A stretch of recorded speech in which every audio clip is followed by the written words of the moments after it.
Hey guys, welcome to the College of Health and Human Sciences YouTube live broadcast. Tonight you're going to have the opportunity to talk live with current students. We've received a lot of questions throughout the past couple days that they're going to answer for you. And I'm going to send them out right now to Caitlin's group so that they can introduce themselves. Hi, my name is Caitlin. I am a senior in the School of Nursing. My name is Sarah, and I am in the School of Speech, Language, and Hearing Sciences. And my name is Rita, and I'm a senior in the School of Health Science Pre-Professional with a pre-med concentration. Awesome, thanks guys. And now I'm going to send them over to Rachel's group so that they can introduce themselves to you.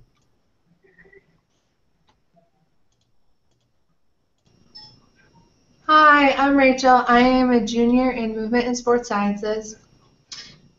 My name is also Rachel, and I'm a junior in Human Services. Hi, my name is Emily. I'm a senior in Hospitality and Tourism Management. How's it going? I'm Nick Warden. I'm a senior in Selling and Sales Management. All right, hey, excellent. Thanks, guys. And our first question today, so during high school, students usually go to class from around 7:30, maybe 8:30 until 2:30 or 3:30. But they want to know, what's a typical day like at Purdue? So for this first question, I'm going to send it out to Caitlin's group. Well, I guess it varies basically on your year and also on the major, but specifically for me, I usually have about 3-4 hours of class every day. And it really varies based on your schedule, but sometimes I'll start at 8:30 in the morning, and like currently I have an 8:30 to 9:30 class with a 5-hour gap in between to do whatever I want. I usually study in between then.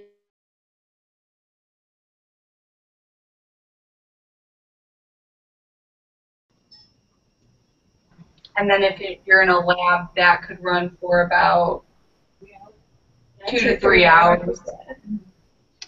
Excellent. Then I'm also going to send this over to Rachel's group so that they can answer, what's your guys' typical day like? I think the typical day, like they said, really varies on your schedule and what your major is. There's some majors where you might not have class on Monday, Wednesday, or even Tuesday, Thursday, but you have a really heavy load on those opposite days. So for me, Tuesday and Thursday are really heavy, and Monday and Wednesday I only have one class from 8:30 to 9:30, and the rest of the day I have to do my studies and my homework and what other activities I'm interested in. All right, excellent. So the next question comes in, and this one's going to be specifically for Caitlin, since Caitlin is an RA in Meredith Hall. And Caitlin, can you also tell them a little bit about being an RA after you answer the question? But the question is, would you rather live in a single room, or would you rather live in a double room?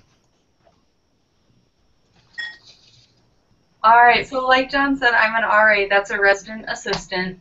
So basically with my role, I am kind of in charge of a floor here. It's Meredith Hall. I have 57 mostly freshman girls on my floor. Each day I am basically act as a resource for my girls, so if they need help with something or they have questions, they come to me. I'm a resource. I point them to other areas on campus. I also have programs and events so that my floor has a fun time together. They get to know each other. So that's kind of what my average daily role would look like. And then what was the next part of the question? Single or double room? As an RA, I have my own room, and it's very nice. I like having my own room. I had a great experience my freshman year having a roommate, though. I think your freshman year, it's really great to meet people and just dive right in. It can be uncomfortable at first, but having a roommate could be a great way of having those interactions and having someone to go grab lunch with or go to the co-rect workout with. So it can be a good experience to have a roommate too. Yeah.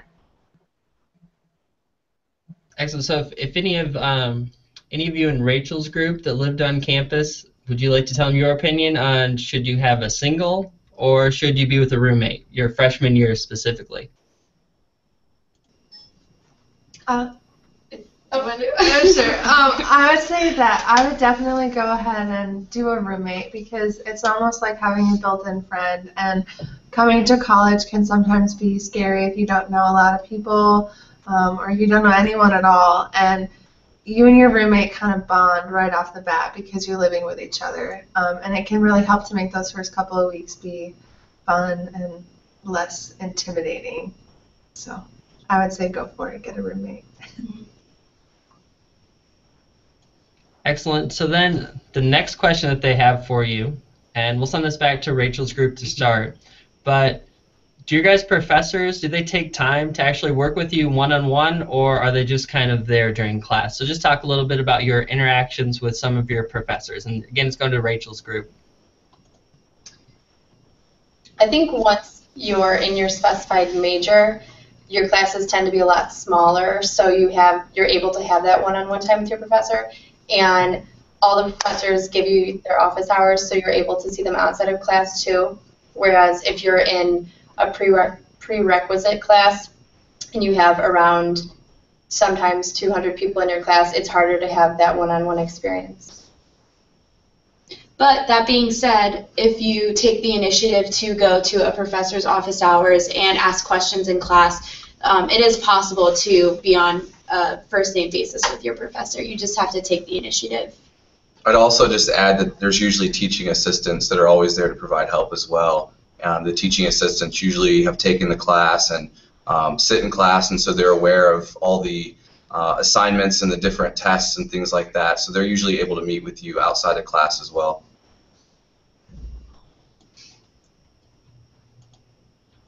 So then, Rachel, what about your group? Or Caitlin, sorry, what about your group?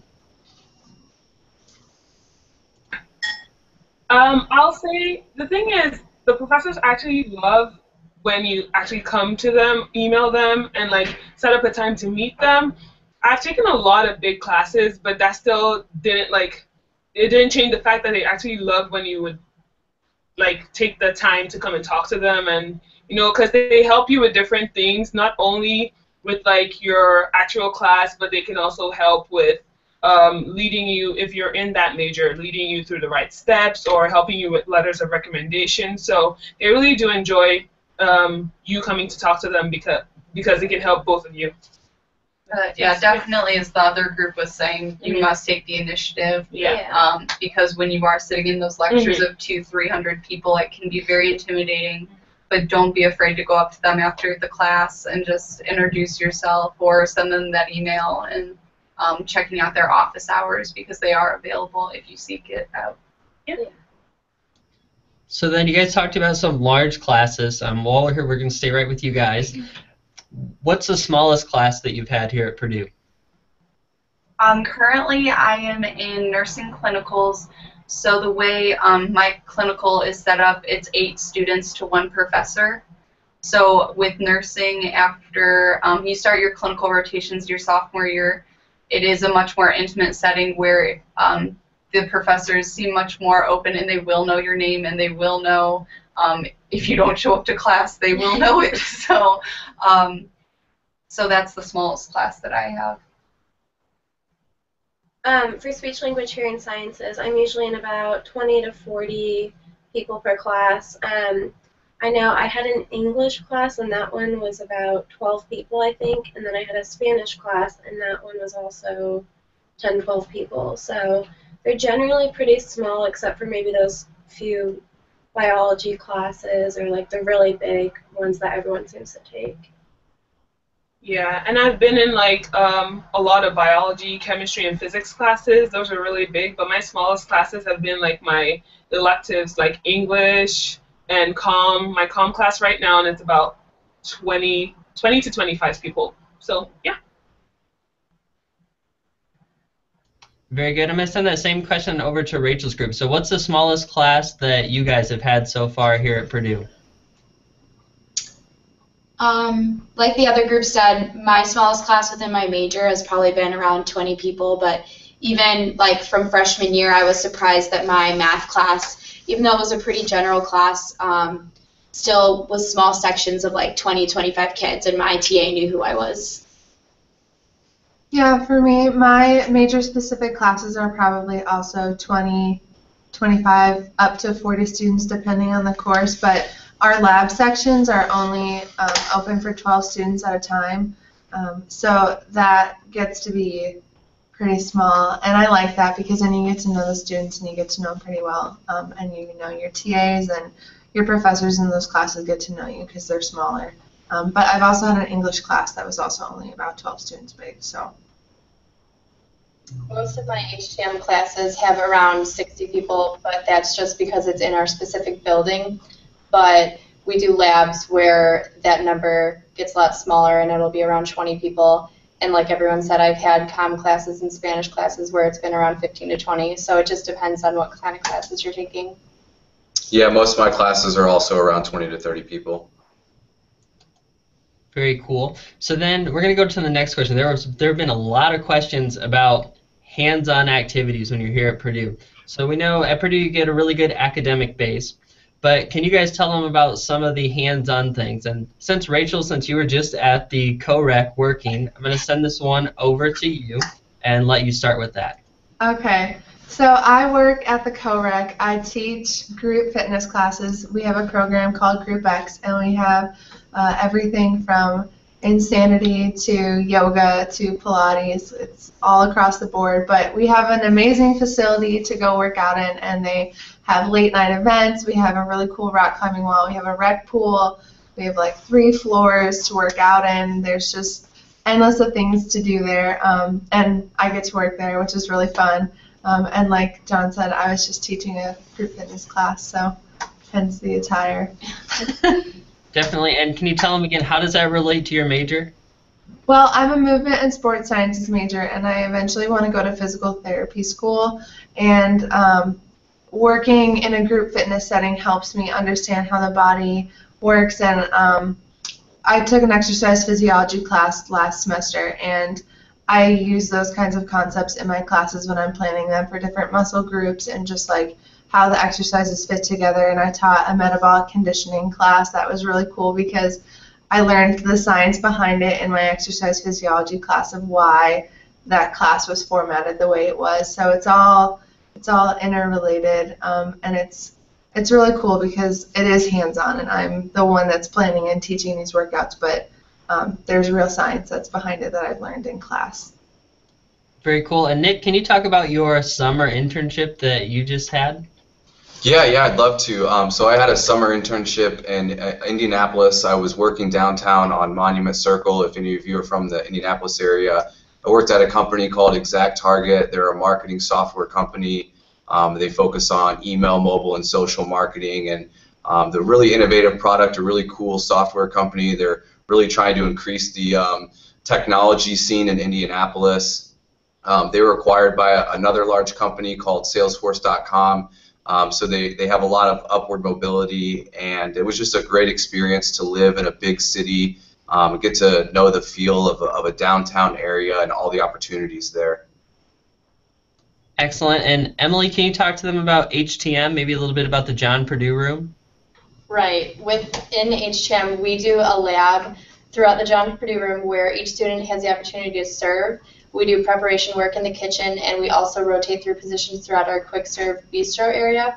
And then another aspect of hands-on experience is we do a 5-spot rotation in the Purdue Memorial Union Hotel. So we get to go through reservations, laundry, housekeeping, front desk, and it's a 3-hour lab, so you're not in it for too long, but you kind of get a feel for what you could possibly be working in the future. Awesome. Now I'm going to send it over to Caitlin's group. And Caitlin, when I just talked to her this week, she had her clinicals in Indianapolis.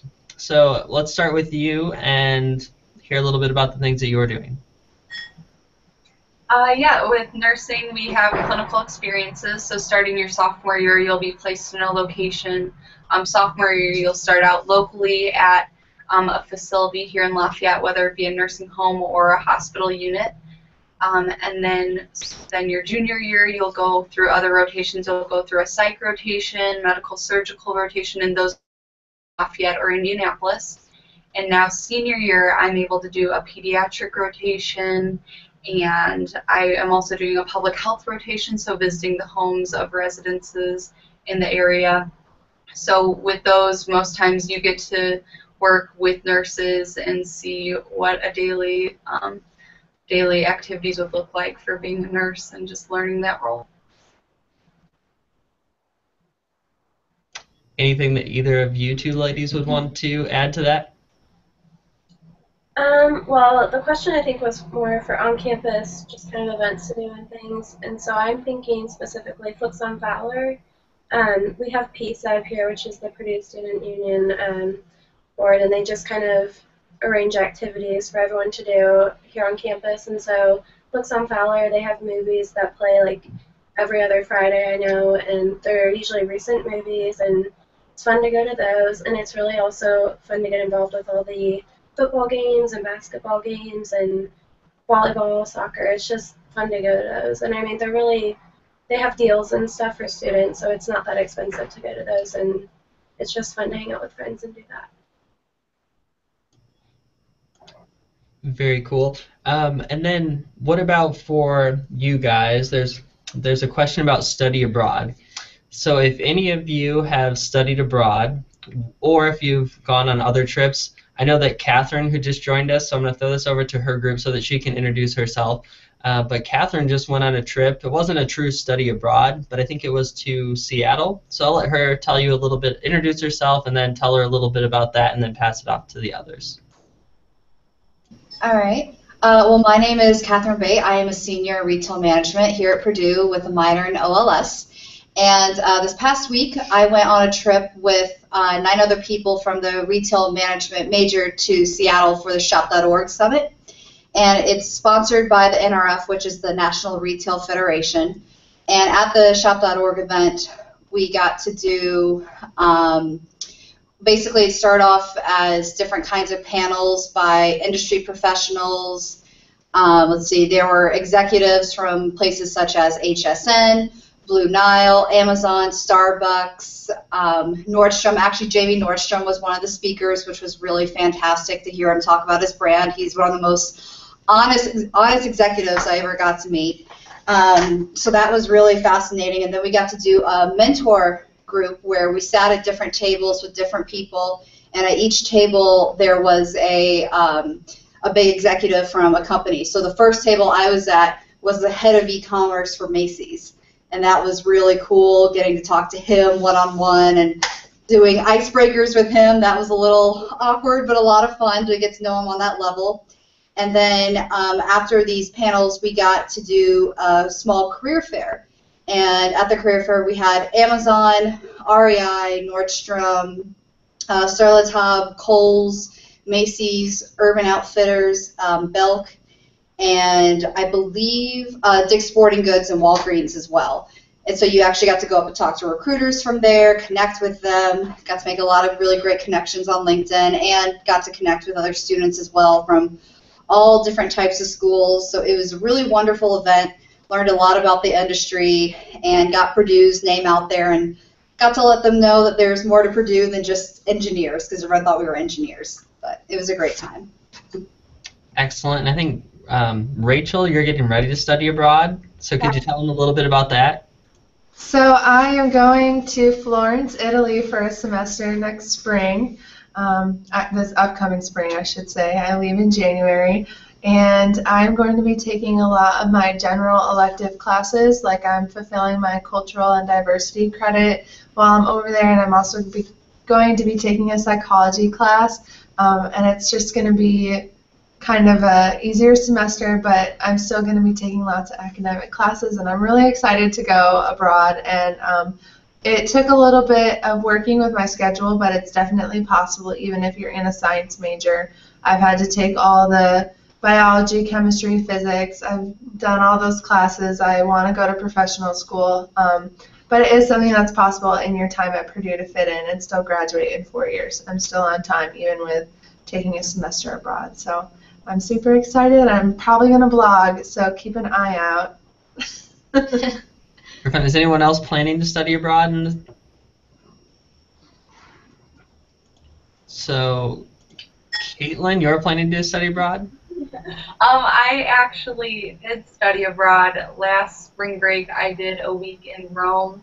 It was part of a joint trip between nursing, and then it was an engineering group that went, and we studied public health within the Roman sector, and so it was a really awesome experience. I was only there for a week, but it was an incredible opportunity nonetheless, and so much good gelato and the food, and it was incredible.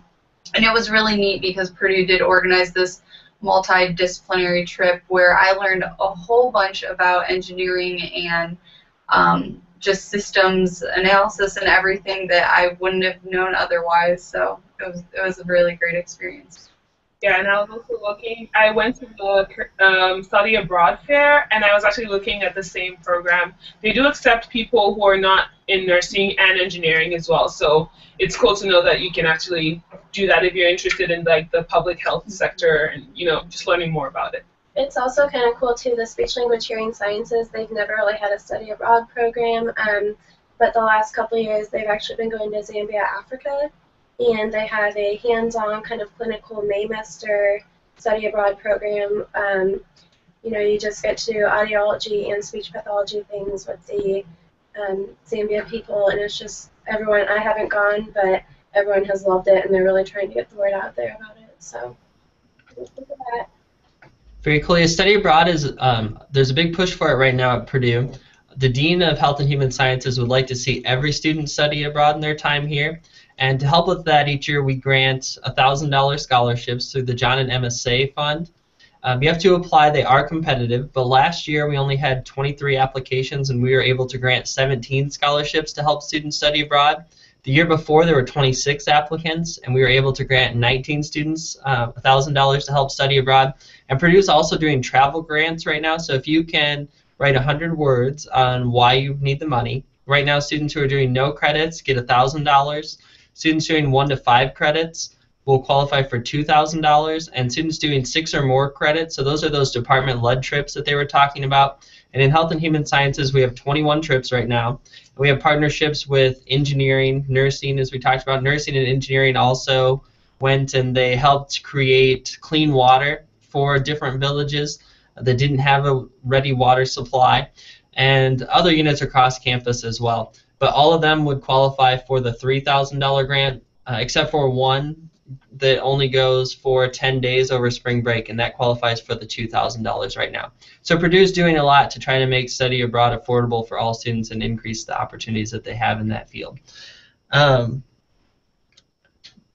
Another question that came from a lot of students is, if you had one tip for a senior and you were applying again, what would that tip be in applying to Purdue? What would be your #1 tip for them? And I'm going to send it to Rachel's group first. My #1 tip, if I was a senior applying again, is apply by the scholarship deadline, which I believe is November 1st. And whenever you apply for that, you're automatically considered for scholarships, but if you apply after that date, then you aren't, so make sure you get your application in early. Anyone else have a tip? I would say for me, I was between 2 schools at the, the end point of trying to decide, and I would just say go with your gut feeling. Whatever school gives you that feeling that when you're on that campus, you could just picture yourself there and see yourself living there and, being a part of that culture. Like, listen to, it sounds so cheesy, but listen to your heart and just, when I tell people why I came to Purdue, I tell them that it was that cheesy feeling, and it's real. So just listen to your gut is what I've got to say.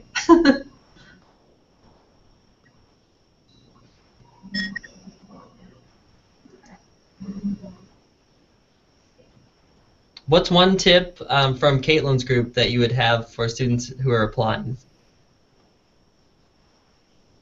Well, I know I came to Purdue on a visit day, and it was, I think, 20 degrees, absolutely like 6 inches of snow on the ground. I hated it. I didn't want to go here. I was like, it's the weather, it's bad luck, but I really liked the visit days.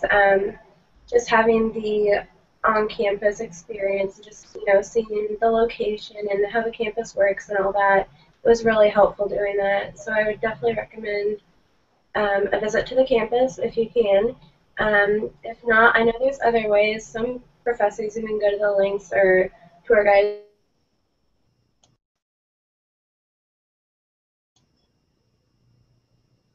campus or whatever. I know a couple people that did that, and it actually made a difference for them. So, very Cool. cool. And then I'm going to leave it with you ladies and ask them, what's the reason, the main reason that you decided to come to Purdue? I'll just go ahead. I came to Purdue because, I don't know, Purdue is a really known school, and they have, I know it's known more for engineering, but they do have really good programs. So it's just a nice school, and everyone knows that when you graduate from Purdue, it's like a solid degree, so that's why I came here. For speech, language, hearing sciences, it was second in the nation, top schools for my major, and so that was kind of one of the reasons. However, back then we didn't have our brand new building, but now we have a brand new building, Miles Porter Hall, that our clinic and our classes and all that are housed in, and so I definitely love that now. So. For me, it basically came down to the nursing program. It's direct admit here at Purdue, so before, when I applied to Purdue as a university, I also applied to the School of Nursing, and I got into the School of Nursing, so I figured, why not? And I'd say the big thing, there wasn't very strong other reasons why I came here initially, but after being here for, it was within a month, there were just so many things here that I knew I was so grateful that I came here, and I guess I didn't realize until I was already here and going through the experiences that it was definitely the right choice, and that there were just so many opportunities and stuff. Ended up working out for the best. And then we're going to send the same question over to Rachel's group. So why did you guys decide to come to Purdue? Well, I'm from out of state. I'm from Pittsburgh, Pennsylvania, so a lot of people from my high school would go to other Big Ten schools, but I decided that I wanted to be different, and I knew I liked the Big Ten atmosphere, so there's a lot of school spirit and tradition at Purdue, so that was a big appeal. And also, like, with scholarship opportunities and just the different variety of academic programs here, I knew that, like the other group said, no matter what, I would have a solid education from Purdue. So those things really drew me here. Yeah, I chose Purdue. It's 2 hours away from my family, my parents rather, and then 2 hours away from my sister who lives in Chicago. So it was a great location for me to be able to visit either one. They also have a standalone sales program, and they're one of the only universities that offer that. And so it was just a great academic university, a great environment, and I'm really happy I chose Purdue. I also chose Purdue because it's not too far from home. It's been in my family for years, so I've visited here many times, and every time I've come, I've just always enjoyed my time, and I really like the atmosphere, and like they were saying earlier, I knew I would get a good education. I came undecided, so I didn't know what major I was going to get into, but I knew whichever one I chose, it would be worth it in the end. I definitely have to agree with everyone. Those are all pretty much the reasons why I decided to come here, but also the reputation of the school it's quite incredible. My brother goes to school out on the East Coast at NYU, and the reputation Purdue has there is incredible. Everyone absolutely loves Purdue, and when someone says the name of Purdue, they get very excited. They think it's such a great, well-rounded school. And being in my major, retail management, fashion business is where I want to go. And really what I love that Purdue offers is that really good, well-rounded education. I'm going to take amazing science classes, math classes, statistics classes, and a lot of other fashion schools, they just focus on fashion classes.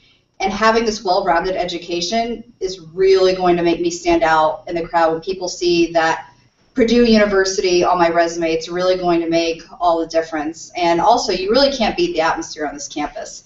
It's definitely that Big Ten feel, but also a very professional feel, a very good feel that everyone is very serious and passionate about what they do. And I feel very grateful that you have all that combined into one incredible university. Excellent. We've had a lot of questions about jobs too. So knowing that Purdue's #4 in preparing students for the workforce, and around 90 to 91% of students get a job right out of their undergraduate degree at Purdue. And students who want to go to graduate school, it's about 90% of students also get admitted, which are incredibly high numbers. So I'm going to ask you, and I'm going to take it to Rachel's group first, and just have all of you, we'll start with Nick, and we'll go around. If you could tell them what your dream job is. Yeah, my dream job is to be in software sales. I mean, it would be awesome to be at a large company like an Adobe, Microsoft, SAP. I do have a job offer already from ExactTarget where I interned this summer, which is also software. They're just a little bit smaller. So I'm really excited that I'm coming into my senior year with a full-time offer, and I can have some of the pressure taken off of me when I go to the career fairs. So it's a really great feeling, and you know, Purdue provides you a lot of opportunities to find jobs with different career fairs. So my dream job is to be an event planner at a major hotel in a major city. So preferably I would like to do Chicago, but anywhere would be fine actually. And like Nick said, I think the career fairs Purdue does a really great job with them. Not a lot of event companies come, at least for me, but there's so many options to choose from within hospitality that I can end up going down any path, and Purdue is offering me all these opportunities, so that's why I think it's so great. I would say my dream job would have to be being like the manager of the talent acquisition division of a major fashion brand or retail or company. I absolutely love to inspire people to work somewhere that I'm passionate about as well. I have a lot of places I'm looking at right now, and especially with the job I want to go into, I have to start off in an entry-level position within a company and work my way up and work all different areas. So the wonderful thing about wanting to be in talent acquisition is that I'll get to work in the buying office, merchandising office, planning offices, basically everywhere before I get to the top. So the nice thing is I know that with this job that I want to do, I get to work in all these different areas that I love as well, so I'm very excited about that. And I've been looking into moving out to Seattle actually next year. Seattle is very inspiring for me while I was there, and there are a lot of really wonderful companies out there like Amazon and Nordstrom, so I'm looking forward to hopefully starting my career with one of them. My dream job is a little different. I want to go into school counseling, so that requires a graduate degree. But with human services, our job placement rating out of undergrad is 97%, which is awesome and a really high number. So even if I ended up not going to grad school right away, I feel really confident and well prepared to just go straight into the workforce. So hopefully school counseling one day. My dream job would be, I really want to be a physical therapist. And my major, while it's not something that is really conducive to getting a job right out of college, my major is very good at preparing students for grad school. So I know that when I go through that application process, I'm going to have a really good backing, knowing that I've gone to Purdue and gone through all the science classes and had all the opportunities that I've gotten in my time here when I go through that application process. And hopefully one day I'll be a physical therapist. And I haven't quite decided what kind of physical therapy I'd want to do yet. I'd be up for anything. And then I'm going to send the same question over to Caitlin's group. What are your ladies' dream jobs? I would absolutely love to be a flight nurse. So that would be helicopter airlifts in critical situations, whether it be transport or from scene of incident.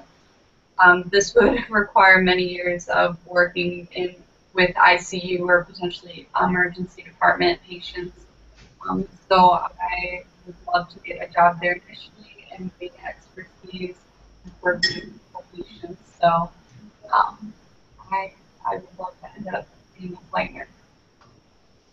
For speech language hearing science, and being on the speech pathology tracks and not audiology, but my dream job would be to work in the NICU and the intensive care unit and to help preemies or infants who are having initial trouble swallowing or breathing. Speech pathologists actually do that, which is kind of cool. So that's my dream job, and it takes a lot to get there.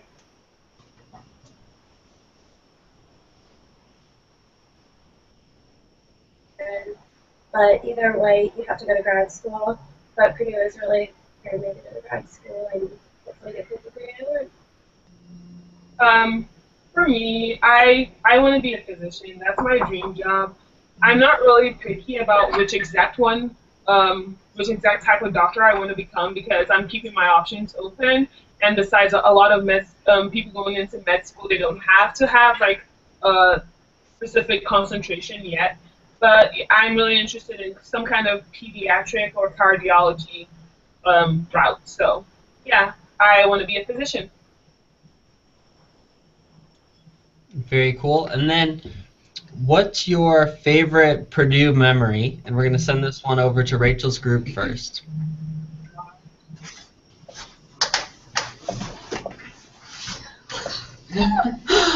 Oh, there's too many. Yeah, there's a lot. Wow. So what would be examples of some that are in the top 5? I have one. My favorite Purdue memory it actually didn't happen at Purdue, but I'm a member of the Gold Duster dance team, and we're the dance team auxiliary that performs with the Purdue All-American Marching Band. And my freshman year, from our spring break, we actually got to go to Dublin, Ireland, and march in the St. Patrick's Day Parade there. So no words can really describe how amazing that was. And as we were marching like along the streets of Dublin, we kept hearing boiler up, and we looked to our side and we see people that we knew from home that were studying abroad in Ireland that came to the parade. So it really just showed that Purdue really is like a worldwide name, and the connections that you make here like transpire borders, and it just was really, really awesome. So that would definitely be in my top 5 favorite Purdue memories. For me, I would have to say it was the Seattle trip I just took, even though it was so recent. I gotta say that was an incredible experience. Besides going to the Shop.org Summit, which was absolutely amazing, we got to go to the flagship store for REI, which is a really big outdoor retailer. We got to go to their flagship store / headquarters, and it was absolutely beautiful. And getting to talk to the associates there, managers there before the store even opened was amazing. And it's just a beautiful store. And on top of that, me and one other girl, we got the chance to go up to Nordstrom headquarters. And they are on the 31st floor of a 32-story tall building. And getting to see, I guess, the whole layout of the city was amazing. But also being able to go up there and have people say, "Oh my gosh, you go to Purdue? That's amazing!" Especially on the West Coast, that was absolutely incredible. And it really set in for me, like, wow, I really made the right decision to come here. And being able just to be on that trip with everyone who was just so passionate about this major and about this school was really wonderful. And getting to network with all these different industry professionals was really neat. I gotta say, it was really cool when the president of HSN connected with me on LinkedIn and said, "Boiler up." That was pretty cool. So that was definitely the best memory I have here from Purdue. And also all the football games always bring good memories as well. I gotta say that too. Very cool. I'm going to send that same question over to Caitlin's group. What are some of your favorite Purdue memories? Okay. I also love the football games. Football and basketball games are probably my favorite things to go to on the weekends. Just a great way to be involved. I don't really have a specific favorite of any of those games or anything. They're just all fun. I'm also thinking of every winter when everyone gets together and sleds down Slater Hill.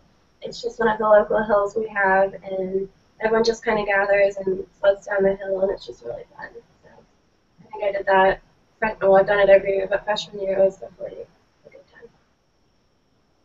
I would have to say for me, with going through my senior year now, it's been a lot of reflecting back on the past 3 full years that I've been here now, and just certain nights when I'm hanging out with friends and I realize that I feel so close with, I met them all at Purdue, and just thinking about being shocked at how much I've learned throughout my time here and grown as a person. So I would say some of my favorite memories are like hanging out with those close friends at 2 in the morning, getting insomnia cookies, which you will have to get when you are here. Silver Dipper.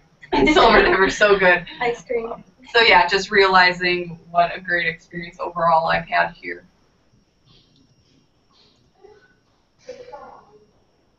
Awesome. So we've had a few questions here about, the classes are kind of hard, some of them at Purdue. So then, what kind of support do you guys have? Like, could you tell them a little bit about supplemental instruction or maybe the recitations? Because you did talk about some of the classes, like your general chemistries and biologies, might be a little large. So can you tell them about the recitations, supplemental instructions, and maybe some of the help labs? And we'll send this over to Rachel's group. So my freshman year, I took anatomy and physiology, which was a giant class of lots of other students who were interested in that subject, and I really took advantage of supplemental instruction. They have awesome supplemental instruction instructors who work one-on-one with the professor. They've taken the class, they've done well in the class, and they meet with the professor of the class once a week, and they talk about strategies to help students, and then they offer different sessions, and depending on the class, they have them for math and physics and chemistry and lots of different things, but biology met twice a week, and I'm not sure how they do it now, but it was twice a week at night, and they had different activities where you would like talk through tough concepts or have a worksheet or do a partner activity or draw something out on a whiteboard, like a concept map. And I really think, I know that they say that 2 hours of SI counts for one hour of studying on your own, and I would really attest to that and say that it's way more effective when you're doing it in a group, and those supplemental instruction instructors really know what they're doing to help you learn those concepts because they've been through it themselves, and they also have a close relationship with your teacher. So I would definitely take advantage of it. And help rooms. I would go to the physics help room all the time last year when I took physics, and it was just, the TAs are in there and they can help you if you're stumped on homework questions. There's also other students in there who are working on the same thing you're working on. It's a good way to meet people to study with for exams and just to get help working through those tough problems and concepts. So there's help everywhere, around every corner. Being in the Math 153 my freshman year, I'm someone who's not good at math at all. So I love the SI sessions because it gave me like an opportunity to learn what I had learned like previous in the day, but at like a slower pace where I could actually talk to other students about it and not just listen to the teacher teach it and that was it. So that was really nice. And then this past semester I took the stats class where 1 day a week we have a recitation, which is really nice because you get an outline of what you learned during the week and then you get to work with classmates on it, and then at the end you have a quiz, but your TA is really helpful with describing everything if you have questions. And then I would also go to the math help room a lot, and it could be a different TA that I would go to or the actual instructor of my stats class that I could talk to one-on-one and get extra help. Very cool. And I would even say I'm doing a PhD in educational psychology, and the help comes at all levels because when we learn new software, new programs, Purdue also offers special courses just to become familiar with them and utilize them. Like when you do Stat 301, which many of you will do, you'll have to learn how to use SPSS statistical software. You could use an software called R. So whether you're from education to engineering, there's help here for you. Then also, I'm going to ask you to talk a little bit about the safety of Purdue. So some students want to know, do you feel safe here at Purdue? And if you do, why? We'll send this one over to Caitlin's group. I think that Purdue does an awesome job with giving resources, and just to name a few, we have the safety blue light system across campus. So when you're walking across campus, especially at night, you will see these little blue lights, and What they are little boxes with a button you could press, which would connect you straight to the police department if you are feeling at all at risk of anything or if any situation is happening. We have our own police department and fire department here on campus, which is very unique to actually have your own fire department here on campus, which is excellent. And then they also have a program called Safe Walk. You can call this number, and it's actually located on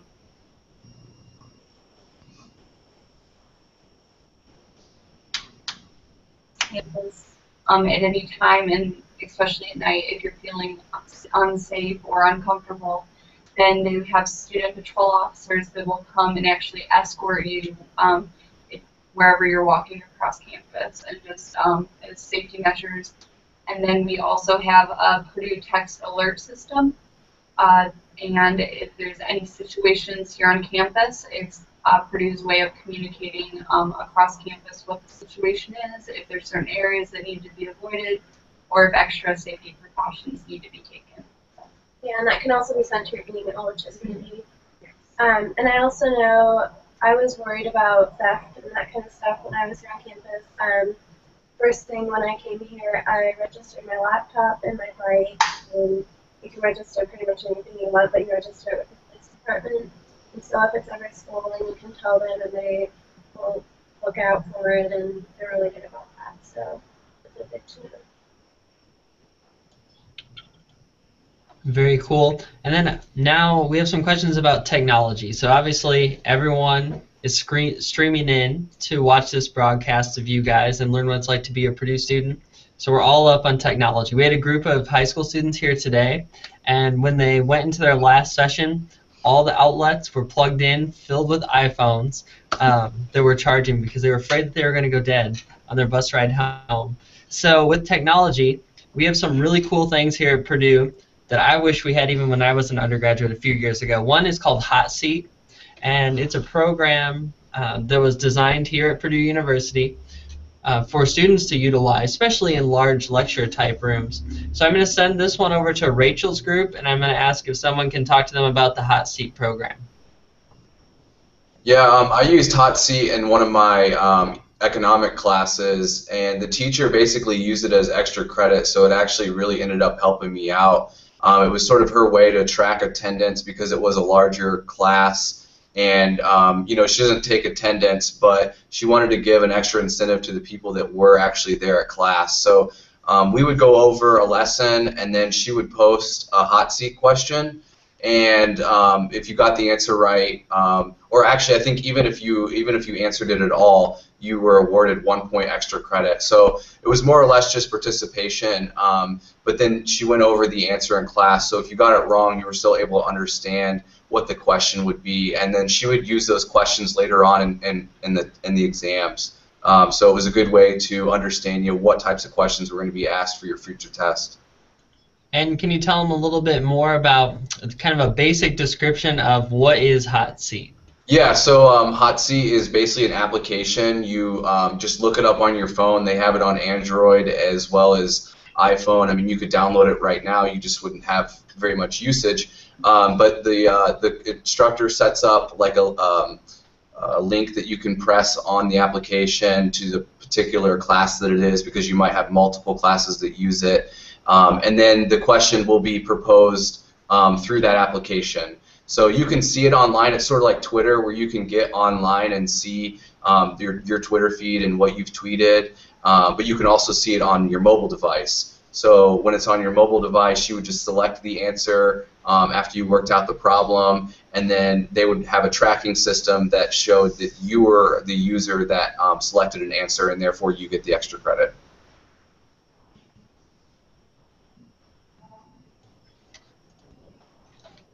So then I'm also going to ask you guys to talk a little bit about BGR. We've had a lot of questions about orientation and how are students going to meet each other when they get here to Purdue. You know, students are coming from New Jersey, California, Florida. A lot of students are coming from other countries. So can you tell them a little bit about BGR? And I'm going to send this one over to Caitlin's group. Yeah, sure. Well, BGR is a 1-week orientation. It happens usually the week before classes start, and this way you get to meet a lot of freshmen or transfer students, and usually they break it down by the different dorms and they put you all together. That way you can see people that are actually in your dorm and, you know, converse with them, get to know them better. And yes, there's always people from different countries, different states, and so you get to know a little bit more about, you know, how they ended up here, and yeah, that's basically what BGR is. It was super fun. I enjoyed every single moment of it. We played games, and we had little, what are those, like little, I don't know what they're called. The convocation. Yeah, yeah, we would go to Elliott and we had like little chants and it was just a fun time. I don't know. I highly recommend it. I'm still friends with pretty much everyone that was in my group. It's a small group, you know, and so you really can keep in touch with them, and they're just kind of your resources while you're, you know, orienting yourself to Purdue's campus, and, you know, you're lost for the first week, I'll be honest, but, I mean, everyone feels that way. If you just kind of have a group that you for sure know and you can hang out with, it's just a lot of fun and good time. And then it's also really great to get here that week early because it almost has a summer camp feel to it. Yeah. Because you don't have to stress about classes yet. You don't need to stress about even truly finding your way on campus because you just get to explore during that period. And so it's just a really great time to become acquainted to what it will be like to live wherever you'll be living, whether it be a residence hall or if you're in an apartment or whatnot, and just get used to that before then all the classes start the week after. Yeah, and it's usually only you guys on campus, so you're not dealing with all of the other classes. Some of them are here for various reasons, but it's a lot easier that way. So. Yeah, and I was actually off campus, and they put me with a couple of off-campus kids, and it was really cool to get to know where everyone was living. And each team has a team leader, and the team leader is usually a sophomore or junior or senior, and they know more about the campus, and they can help you with anything. They basically just tell you what's going on and, you know, what it feels like to live on campus. So it's really nice. There's also BGR International, BGRI, and so that's very handy for all the international students that are looking at Purdue. It's just a strict group of international students, so you're kind of, I don't know, putting yourself onto the Purdue campus with all the other international students. So that's really nice too. Well, very cool. So now I wanted to talk a little bit. We had a couple questions about some majors. So I wanted to share. We had a couple students who are interested in animal science and a couple of routes there, and I just wanted to recommend the major of nutrition science within health and human sciences. It's a great pre-vet program, and it's one that our Center for Pre-Professional Advising encourages. So all students would meet if you happen to be a pre-professional student, like Rachel is planning to do physical therapy, occupational therapy, dental school, medical school, etc. Those students will meet with their academic advisor every semester, but then they'll also meet with another advisor from the Center for Pre-Professional Advising here at Purdue. And I think that's one of the reasons that our students are very successful with entrance to professional schools. And then also we had a couple students interested in engineering, and engineering is a great, we hear a lot right now about STEM fields. We have a great major in the College of Health and Human Sciences called Radiological Health, and those students have had 100% job placement over the last 5 years, so excellent opportunities. Also 100% job placement in environmental and occupational health within the School of Health Sciences, and the median salary for individuals with a bachelor's degree of radiological health is about $81,000, so it's pretty high. Those students would take, there's 2 tracks. If they'd like to become a radiologist, then they would still need to go to medical school, but they would take the pre-med health physics track. And then we have a separate track for students who would like to work in the fields of nuclear engineering. They'll take 3 to 4 engineering courses when they're here, nuclear engineering specifically. And Purdue has our own nuclear reactor on campus. Students, right now they have the opportunity to tour that if they go through a background check.